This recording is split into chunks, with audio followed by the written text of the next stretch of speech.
Friends, welcome to my channel study circle. ये मेरा पहला वीडियो है और इसमें मैं आपको बताने वाली हूँ इंडियन इकोनॉमी के डेफिनेशन और उसके फीचर्स के बारे में। तो चलिए हम जानते हैं इसका definition. The goods and services produce and consume within a country under the regulation of government, it is called as Indian economy. जाहिर सी बात है, हम इंडियन इकोनॉमी की बात कर रहे हैं तो जितने भी गुड्स एंड सर्विसेज प्रोड्यूस और कंज्यूम हो रहे हैं इंडिया के अंदर, वो भी under the regulation of government, इन सबको हम बोलेंगे, इसी प्रोसेस को हम बोलेंगे इंडियन इकोनॉमी।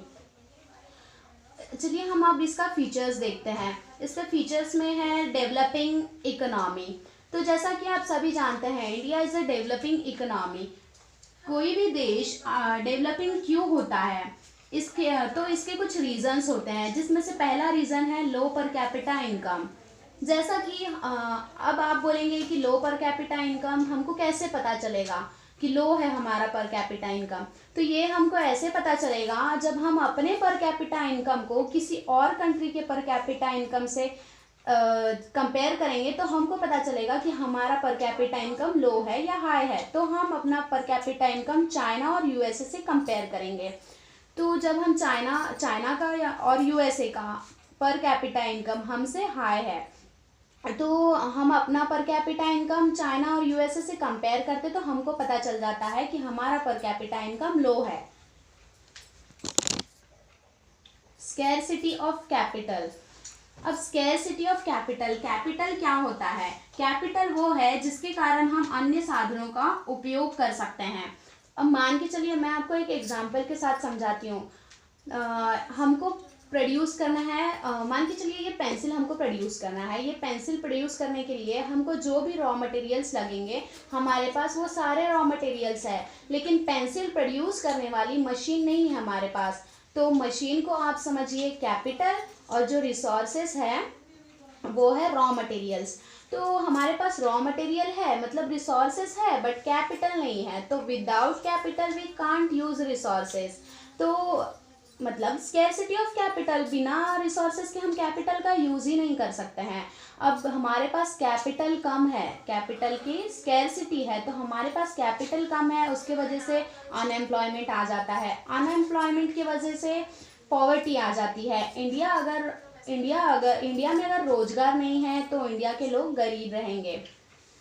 इसी के साथ हम बात करते हैं रीजनल इनइक्वालिटीज़ की। जैसा कि आप सभी जानते हैं कि अगर कोई व्यक्ति है जो शहर में सरकारी नौकरी करता है, और वही दूसरा व्यक्ति है जो गांव में सरकारी नौकरी करता है, तो जो गांव में सरकारी नौकरी करता है वो ज़्यादा डेवलपमेंट करेगा या जो शहर में सरकारी नौकरी करता है वो ज़्यादा डेवलपमेंट करेगा? जाहिर सी बात है, जो शहर में नौकरी करता है वो ज़्यादा डेवलपमेंट करेगा।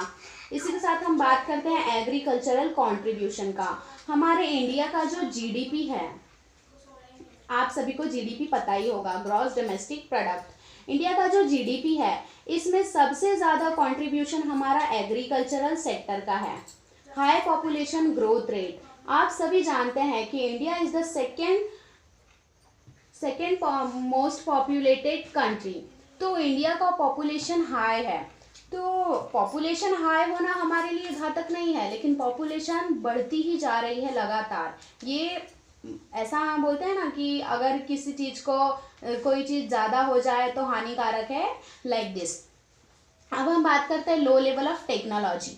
लो लेवल ऑफ टेक्नोलॉजी में हमारा जो कंट्री है वो इंफीरियर टेक्नोलॉजी से प्रोडक्शन करता है, इंफीरियर टेक्नोलॉजी का यूज़ करके प्रोडक्शन करता है।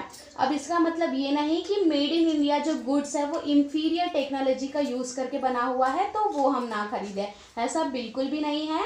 मैं जो बोलना चाह रही हूँ आप उसको समझिए। इंफीरियर टेक्नोलॉजी का यूज़ करके इंडिया गुड्स को प्रोड्यूस करता है। As compare to USA and China, हमारे पास उनके जितना हाई टेक्नोलॉजी तो नहीं है, बट हम उनके लेवल में आने की कोशिश कर रहे हैं।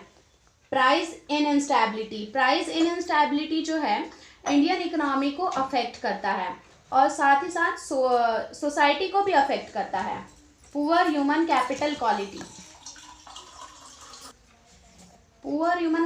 क्वालिटी, इसमें हमारे इंडिया के जो लोग हैं वो इलिटरेट हैं, और इलिटरेट होने के कारण उनको सोशल इश्यूज़ के बारे में कुछ पता नहीं चलता है। तो हमारे इंडिया के लोगों को जब सोशल इश्यूज़ के बारे में पता नहीं चलेगा तो जो इंडिया का स्टैंडर्ड ऑफ लिविंग है वो हाई नहीं होगा। इसीलिए कहा गया है poor human capital quality. Improvement in the social overhead capital.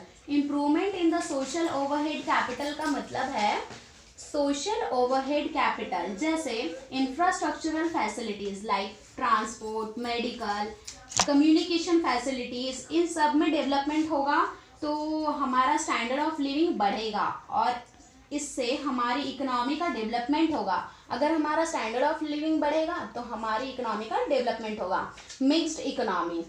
India is a mixed economy. तो मिक्स्ड इकोनॉमी में मैं आपको एक एग्जांपल के साथ समझाती हूँ। हमारे यहाँ पे पब्लिक बस भी है और प्राइवेट बस भी है, तो जो हमारे पास चॉइस है, हमको अगर पब्लिक बस का यूज़ करना है तो हम पब्लिक बस का यूज़ करेंगे, अगर हमको प्राइवेट बस का यूज़ करना है तो प्राइवेट बस का यूज़ करेंगे। ऐसा तो नहीं है ना कि नहीं पब्लिक बस नहीं है, प्राइवेट ही है, या फिर प्राइवेट नहीं है पब्लिक ही है। जो भी है, पब्लिक बैंक भी है प्राइवेट बैंक भी है, तो हम दोनों का यूज़ करते हैं। तो हमारे पास ऑप्शन रहता है और ये अच्छी बात है। मिक्स्ड इकोनॉमी होना अच्छी बात है।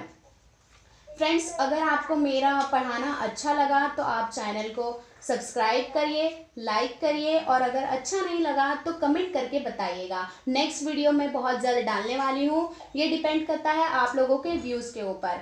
अगर आपको अच्छा लगे, अगर आपको इसमें कुछ कमी लग रही है तो आप मुझे कमेंट करके बताइएगा।